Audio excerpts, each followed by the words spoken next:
I'm going to give a teaching about relationship this morning that is not popular.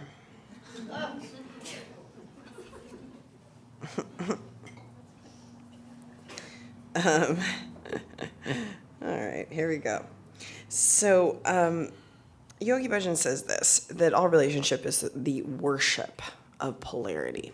So then, I was on the Korean Women's Leadership Society call yesterday, which we're also focusing on relationships this month.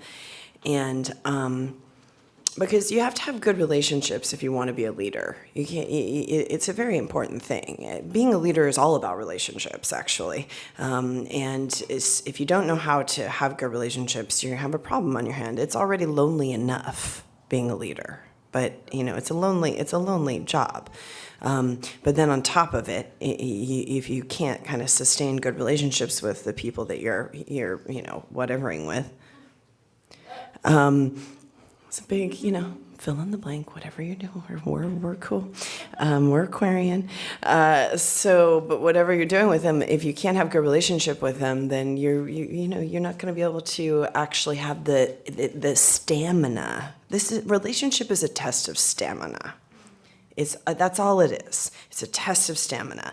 And because in our tradition, relationship is the greatest yoga. It's the yoga of relationship, the yoga of marriage, the yoga of partnership. It's the greatest yoga. Why is it the greatest yoga? Because it's the hardest yoga. It's the hardest yoga. Because we have this little issue that we always want to be right. And then there's another little issue in that issue, which is that I don't get this, and this is why we have the women, and we're actually just going to be launching the men's work. We're working on it, Ram Dadam and Teg Nam and I and some of our men's teachers, Teg Prakash. We're working on this new men's program because we were getting some nasty emails from the men, which did happen for Yogi Bhajan too, because he took the women for 40 years to teach them, and then the men were like, are you going to ever do anything for us? So finally he did 6 weeks, 6 weekends of teaching, which is amazing. I mean, the information in that six weekends is beyond, you could unpack that for lifetimes. But so we are going to be launching some of these men's teachings, which are very, very powerful. And then, of course, there's the spectrum thereof of gender fluidity. So wherever you identify, everyone can benefit from all of these teachings. I mean, that's what's so amazing and universal about them, is that the women are really interested in the men's teachings, because that guy David Data wrote that book, with The Way of the Superior Man, and 85% of who bought the book and continues to buy it are women, who are then, aggressively giving it to the men in their life. Not a good idea. Bad idea. You have to somehow trick one of his friends into giving it to him. That's the only way it works. You don't ever give that book to somebody you're into. But that's not a good idea. But so we have this issue, which is that we fall in love with some sort of, or we are attracted to the polarity, because polarity is what, and this is beyond gender, difference is what is attractive. It's what creates friction, and what creates sexual energy, and it's what creates creative engagement. And we have this problem in a cultural kind of way, political way, and some other ways. We can't even come to the table and have conversations about the differences. I mean, people are so uptight and so offended all the time that we can't even have conversations about, I believe this, you believe that. We have a real lack of range just in general about this around the world. It's a collective issue. Well, it shows up in relationships because we were attracted to what was different. And then once we, kind of get engaged with the person, we set on a war path to make them the same. And if they don't do that, we're mad, resentful, fighting, in a power struggle, and eventually that will end up in a breakup and divorce, because it's a very fragile thing. It's a ship, and then there's a relay. If you punch the bottom of the ship enough, there will be holes in it, and eventually you will not be able to correct course. I mean, that's the way it is. These things don't sustain themselves. So you think you can say, whatever you feel like saying every time you get angry, or you think you can, do the thing that you always do every single time, but it erodes the relay and the ship. And so each and every time you're creating, and Yogi Bhajan says, one word can totally ruin a relationship. One word said in a particular resonance can ruin a relationship. It may take some time for the thing to unwind, and this is why, we got to be responsible adults. It's hard to find responsible adults on this planet, but we're yogis, we're practitioners. This is our job, to be responsible adults in relationships. So you can't just be spewing out everything you think and want and, don't want and judge and all the time and expect that thing's going to, that relay and that ship is going to hold over an enduring period of time. Makes sense, right? That's just logical. Now, if you don't care, go at it. But if you want the thing to sustain some time and some storms and you got to kind of, you have to fortify it, and not just not punch the bottom of the ship, but you actually have to fortify it so it becomes stronger and more aerodynamic and more able to weather the storm, because the storms are a coming, and that's just the way life is on this planet. So we have these polarities, and this is what attracts us, and then before long, we're judging the person for not being like us. That's what we were working on in the call yesterday. All of not being like us, which is actually being like us, because what did we learn yesterday?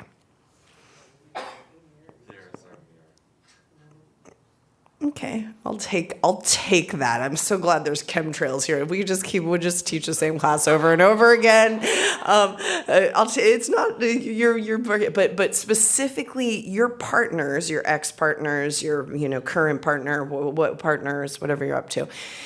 That's a reflection of the subconscious mind. So, not the conscious mind. The conscious mind wants a better relationship than my parents had, an enduring relationship, a beautiful relationship, a sexually charged relationship, a dynamic relationship, whatever, all these things. The conscious mind wants that. The subconscious mind wants exactly the relationship my parents had, because that's the pattern in you. So you're going to, if you're not looking at the subconscious projection, you're going to continue to, create that over and over again. Now, because everything has kind of become faster and faster on the planet, sometimes we work our stuff out. We're no longer in a time that maybe we're supposed to be with the same person all of our lives. We have social media and dating apps for that. So, it may not be that and Yogi Bhajan talked about this in the age of Aquarius, relationship has to change. And so it will change, and it is changing. And so the kind of goals of relationship may not be, I'm with this person forever. Or, there's many reasons why we're in relationship and for the period of time that we're in the relationship. But the point is to bring the best out in the person, and to, as in the Yogi Bhajan words, to worship the differences instead of trying to make them like you. And so this is why we do the men's and the women's work, because it helps to kind of be with a group of a community of people that you can start to kind of relay with and have maybe more, of course there's differences, but maybe there's more sameness there, so you can get that out of your system. And then when you get home, you can start to worship what is different about you and your partner, because that's what's going to create kind of this devotion. Yogi Bhajan says emotion can turn into two things because it's a polarity planet. So the emotion is there, and emotion is energy, and we all have that, the energy is always moving because we're alive until we are not alive anymore. But the energy is always moving. So in which direction, that's your job. You're directing and channelizing and maximizing your energy. That's basically that's what this whole game is about, being in a human body.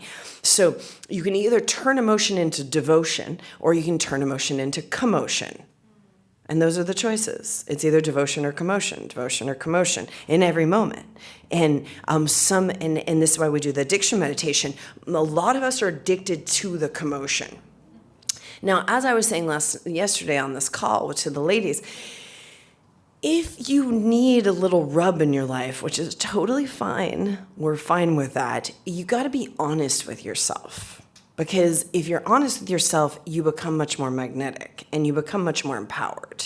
So if you're one of those people who like, no, I need a little throwdown, Yogi Bhajan said once a week, he called it the Sunday fight, and schedule it, schedule the fight, and then just and his opinion was no more than 9 minutes, and you just go like crazy on each other for 9 minutes, and then it's just like, okay.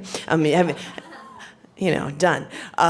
Easier said than done. Although I think I'm really into this concept because I think it's such a great practice. He also gave a really great practice for fighting, which is that if you're starting to get into a power struggle with your person, you just, instead of talking, you go pa pa pa pa pa pa pa pa pa pa pa pa pa pa. And he said it basically, because the lips are so connected to the nervous system, it changes the nervous system, because the nervous system is used to, this is how the parental trips and patterns start to show up in your relationships, even your best intentions. So your nervous system was basically formed in a formation of your mother's kind of nervous system and her relationship to whoever was around. So those patterns are literally formed in your spine, in your nervous system. So there's only a couple things that can change those patterns, and one of them is breath. Breath actually has been proven to change some of the kind of nervous, the electrical patterns of the body. So when you're getting into the interlock, which is a subconscious interlock, instead of continuing to use words, you go pa pa pa pa pa pa pa pa. It's hilarious. I do it, and it's hilarious. It's funny, and it works. Nobody can take anything seriously if both of you are. He said, fight like that.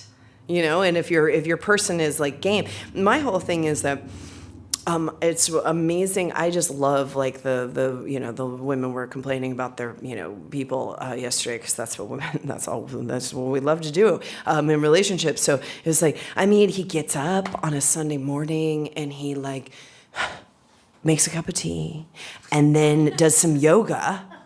And I'm just like, can we get out of here? Like, I was just laughing because it was like at some point on the planet, like every woman would have wanted a guy who like gets up and drinks a cup of tea and does yoga. But somehow we made that into a problem too. We are creative. We are so creative. But that's the thing. And if you really want to do, because, the people get all freaked out about Valentine's Day and stuff. If you really want to do some deep work about this, you can make a relationship inventory. These same things have shown up in every relationship. It's just, it's scary. It should be. It's harrowing. And if you want to change, you have to take a good look at it. And then also be honest with yourself. It's like, how much commotion do I need during the day to like make me feel alive? And if you're doing the addiction meditation, which we want to be doing every day. How are we doing with that? We'll do it today. Yeah, some of us are religious about this because we know what happens when we don't do it. But so, you're doing the addiction meditation. So whatever stuff you're kind of addicted to in creating commotion, you start to unhook from. And it's very, very effective. That's why we do it. So I do 5 minutes a day, which is irritating at best, but it's still very effective. 3 minutes is a good dose, though. So you do the addiction meditation, and then you just kind of, be honest with yourself about how much commotion you need, and then and how much you can handle. Because some of us are busy and there's a lot going on, and you have children in the picture and whatever, big jobs, and things you have to show up for. Commotion is exhausting. Non-realities are depleting. But if you need it, if you feel like you need a little something, then you got to be honest with yourself about that, which is totally fine as long as you're being honest with yourself, because the honesty will kind of basically cut through the part of it that's depleting, that you're being, dishonest with yourself about. So you kind of figure that out, and then increase the amount of emotions you're creating into devotion. if you took this one thing and you started to put it into practice. Now, as Westerners, we don't know what devotion looks like because we're basically entrained and conditioned to be transactional across the board. So everything we do, and you have to assume it's the way humans are wired that you're trying to get something from whatever you're doing. There is no such thing as selflessness as a human being. Are we clear on that? You're always trying to get something or getting something. And if you get really clear on that, you become a much more interesting human being because you're not fooling yourself on what you're trying to get. You're clear about what it is that you're trying to get from the situation. And then you're just more comfortable with yourself because you're always trying to get something. That is a complete New Age lie that there's selflessness. So I'm not talking about selflessness. I'm talking about devotion. Now, there's not a lot of models of devotion in the Western kind of psyche, but if in the Yogi Bhajan teachings, if you start to worship and start to magnify what is different about your partner than you, then that alone could create a lot more fun and a lot more charge and a lot more, love moving between you, because love is a verb, as I said yesterday. So you're not, somehow you fall in love and you just stay in love. No, you have to do things. This is an expression of energy. It's just like everything. It's an expression. It's a movement. It's a channelization. It's a direction. It's an embodiment of energy. That's what love is in its purest essence. So you take a little bit of maybe increase your devotion relationship and decrease your commotion by even 5 to 10% now, if you're in the dating scene, if you're a person who is actually going on a date to see how, I'm going to go on this date and see how much I can make this person feel good about themselves. I mean, does anybody date like that? What'd you say? Jamie Cowell. Who? Jamie. Who is that? Jamie Cowell. She told that story about her. Oh, Jamie Cowell, yeah. Yeah. But I don't know. That's not what I got from that story. She was just hell-bent on, something, which I have respect for. That's true. That's true. We have a woman in Immense Grace who I like her the way she did this. She was basically like, I'm getting married and this is happening. And it's just a numbers game. And if you're single, my whole thing is if you're single and you want a relationship, this is the issue. If you consciously want a relationship, okay, fine. But you got to look at what you subconsciously want. Because oftentimes when we're single, as I said yesterday, there's 7 billion people on the planet. So oftentimes if you have a situation where you're not getting the relationship or you're not dating or you're not moving energy in this way, that's at least, somewhat, whatever. You're pointing out Jamie had a good time. She just, found something cool about every date she went on, and she knew it was a numbers game, and she just, it was a ratio. Eventually, she was going to meet the person. So she just took that as a serious, and the women that I know that, she spent a lot of time single and then she realized she had to change something. She took that on as a professional, the difference between being an amateur and a professional. There's a good book out on this. So she went pro on it. Yeah, she went pro. And she's getting married in May. They want me to marry them, but we're going to be somewhere. But I love marrying people. It's my favorite thing to do. But then we're not going to be in town. But, so she's getting married, and, the guy's amazing. And not only that, when she got with a guy, she made him super successful. That's another lecture. But serious things happened. And I put something up on Instagram today talking about this. But so, and I'll just say that when you start to move your energy into devotion, everybody around you benefits. So if you go on a date in a way of this kind of like, how can I make this person smile more? Or maybe, who knows how long they've been at this grind too. I mean, everybody knows. I mean, it's very uncomfortable to kind of put yourself out that way. I think everyone feels that way. Maybe you get used to it, but I don't think it's still, it's sober kind of relating through virtual reality, basically, meaning that you're not drunk at the bar meeting someone, which is much easier for many people. You're actually looking, although I'm sure there's all sorts of things happening on those things, but this is you're putting yourself out there. You're being clear about at least your conscious desires, but. If you start to go on a date as a devotional act, like how can I adorn myself and like be in my own skin to be inspiring to this person? Because that's very inspiring. That's a gift to another person, or whatever. But there's certain ways that, and if you start to date like that, you will be unforgettable in the sea of the hungry ghost bardo. You will become unforgettable. It's a completely different energetic. And if you're in relationship, you will become unforgettable. I pity the fool that has to replace you if you're sick of the person, because you if you're that kind of partner, you become, that's something that is very hard to replace, that kind of devotional energy. Because people don't understand how to worship each other. All right, well, we're going to put this into practice.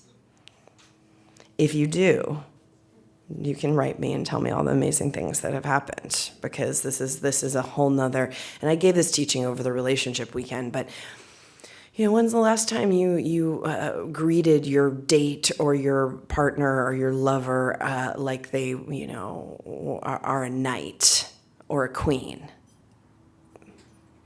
There's a certain way you do that. And it's an energetic thing. It's a physical thing. It's not being on the phone and being like, oh, hey. Which is how most people greet each other when they come in the door. Like, how was your day? That's but that's what's happening, especially in long-term relationship. But, when's the last time you actually like got up, made sure you were dressed in a certain way when somebody comes home, and, make sure you come to the door and you bring an energy of love and like, just being in awe of all of the things that they had to do today. If you're in partnership with a man's nervous system loves this because of, for thousands of years, they were coming home from war and all this stuff. And Yogi Bhajan says, all men feel like they're coming home from war, even if they're like just coming home from Trader Joe's.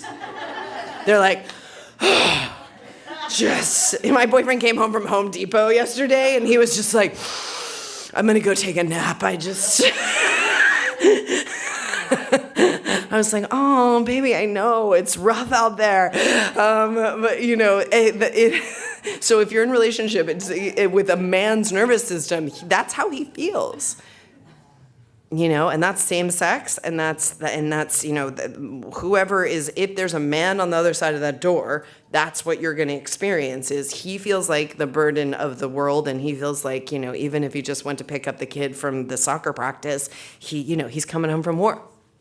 So if you treat him like that, it's really powerful. So, and these little things can change your relationship monumentally. All right? A little worship. Never hurt anybody. But just, pay attention, because what you're conditioned to do is just try to get yours. We're all a bunch of users. So you're using this person to get more angry. You're using this person to feel more abandoned. You're using this person to, get your abandonment trips or your disappointment trips or your, rejection trips or your whatever the thing is. You're using them subconsciously to fulfill that desire. So, the devotion when the worship will help to decondition some of that. Good? let's try some of this for, this Valentine's Day. People really like this Valentine's Day thing. It's like a whole situation, right? And then you either like it, you like to love it, hate it, or as I said on the Future of Fitness video, I'm like, okay, now we're doing stretch pose. You either you like it or you love it, which is an Australian. Do you know that Australian term? You either like it or you love it. The only two choices. But yeah, Valentine's Day is somehow like becomes like such a drama. And so, but if you want things to be different, you can make them different. And as I said yesterday, if you're single and you want it to be different, then you got to increase your projective power, because it's so, humans have moved mountains and changed history. You too can have a boyfriend or a girlfriend. I mean, it's not that big of a deal. Seriously. All right? So if that's the K over there, KK, Whitney, don't ignore me right now. Yeah, okay. You too can have a boyfriend or a girlfriend. That's not, this is not, we're not reinventing the wheel. And you can have a good relationship with anybody, really. Anybody. If you're willing to deal with your own subconscious mind and optimize what's good about them, they can be pretty crazy, and you can still have a great relationship with them. Some people like crazy people. Men often like, more unhinged women. I showed in the relationship thing, I showed a bunch of clips of Penelope Cruz in Vicky Christie Barcelona, just to show that energy of that kind of unhinged feminine Shakti is, it's scary, but it's titillating. It is. Okay, are we ready? So this is what Yogi Bhajan says. He says, compare your stamina from when you started and your stamina now. See how your life is nothing but stamina. Nothing but stamina. Your knowledge, body, mind, and spirit are no use if you do not hold on your stamina and your yogic endurance. People who cannot endure cannot cure their bad habits. God is infinite, you are infinite, but you deal with God through limited endurance. Endure emotions, commotions, and feelings.